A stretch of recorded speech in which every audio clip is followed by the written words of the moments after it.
afternoon. Hope everybody's keeping well. Everybody would have seen that we've just spent the last 10 days in the UK at our International Academy programme in Bishop's Castle. More so to have some additional meetings as part of our expansion programme for 2026 and beyond.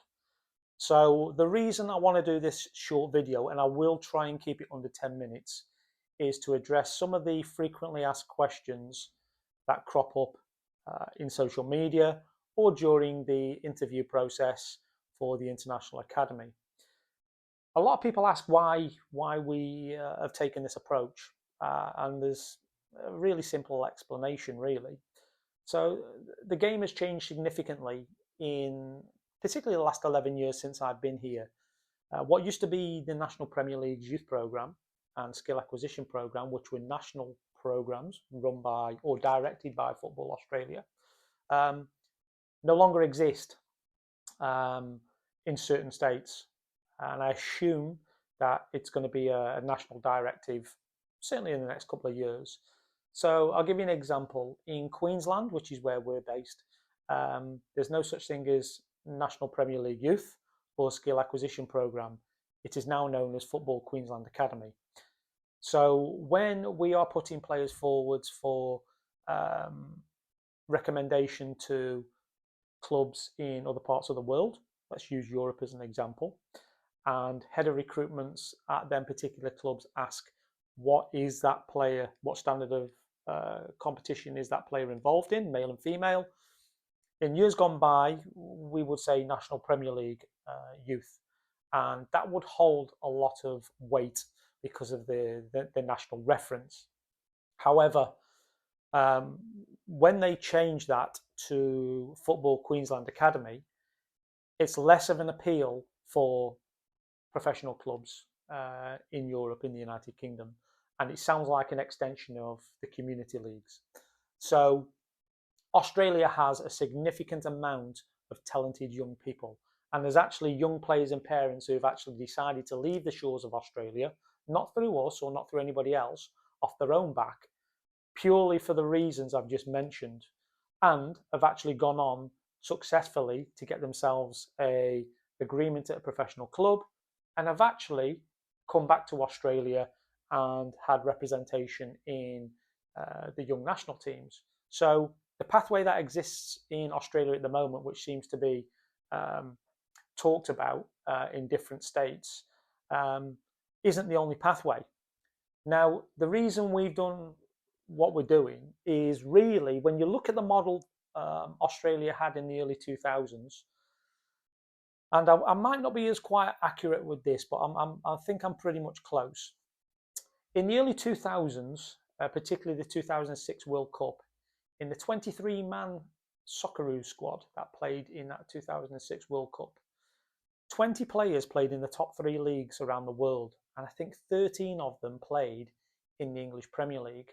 And at that stage, Australia still had the Australian Institute of Sport, the AIS, in Canberra. And a lot of these players were coming through Canberra and were full-time. So I'm led to believe the funding for that was reduced or totally withdrawn. And then we had the integration further down the track of the National Premier Leagues, which really was when I came out to Australia in late 2013 for the start of the 2014 season. So the disassembly of the National Premier Leagues in Queensland, Victoria, and I think Sydney, and there's no naming convention now reference to National Premier League youth. It is all reference to state federated models. So in Queensland, it's Football Queensland Academy. It has less of appeal for a prospective club in other parts of the world when trying to move a player forwards or recommend a player to a club. And rather than saying they are National Premier League player, they are now football state player. It doesn't have the same attraction and will not have the same attraction. And it's a harder, I'm not going to use the word sell, it's a harder recommendation to put a player forwards and a more laborious process to try and get them to look at that player. which is why we have set up the program in the United Kingdom where we can actually physically take players, educate them in the UK with their academic program on an academic exchange, and also train them full-time and integrate them into the football pyramid system in the UK. Now, the consistency that was in Australia, which was the national Premier Leagues, no longer exists. So every state is doing something a little bit different, in particular the naming convention. So that's one of the reasons why we felt compelled to move away. Obviously, we had our own issues within the federated model in our own state. And if you look at the A-League that is at the moment, it is a failing model. It's an aging model, and a lot of the best youth from the A-Leagues is actually moving overseas to different countries, different youth programs, just to give themselves a better foothold in football to help them with their development moving forwards. In essence, if you look at that early 2000s, everybody calls it the golden generation. So let's reference it as the golden generation from 2000 to 2010. That golden generation were exceptional. And in my honest opinion, football and Football Australia were probably heading towards, it's a bold statement, probably top 5 of the FIFA rankings. When you look at the players that came through that were part of the AIS, that were educated in different parts of the world at the higher levels, and then came back to Australia to compete and play for Australia as a nation. Essentially, that's exactly what we are doing. We are playing our players in the football pyramid system in the UK.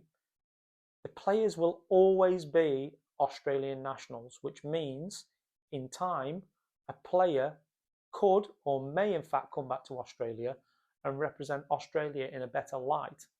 So we're not disadvantaging the game in Australia. We actually believe we're enhancing the game in Australia by doing what we're doing. And it's not to fall out with people. A lot of people think, me in particular, I'm a prickly character. Whether they think I am or think I aren't, I'm not really bothered. I'm not. But what I will do is take people to task over disadvantaging people, disadvantaging parents, disadvantaging players. Not overly bothered about my reputation. I'm more bothered about the actual program for the young people and being able to put them on the football radar, and in effect making the football program in Australia more robust as it was in the early 2000s. So this continuous tinkering with the system, which seems to happen, I don't know the reasoning behind it, and I'm not really interested in the reason behind it, because we've challenged some of the authorities to ask some robust questions, and you get shot down anyway. So we decided to not get involved in it. We no longer have an interest in it, and what we want to do is focus on what we're doing and provide an opportunity for young people from Australia over into the UK. Later on, we're probably looking at other parts of the world as well, but at the moment our focus is in the UK. So any parent that is looking to find out more information about what we're doing, I will put a link in this video below for the expression of interest, EOI. And then that way it will give us an opportunity to provide in-depth information and greater detail around our program and around the process in the United Kingdom. So, and then people have a choice, and it's as simple as that. It's a choice. So nobody gets forced into something, and people doing their research and homework can find out exactly what I've said. Whether they believe it to be true or not, well, that's a matter for people to do the research.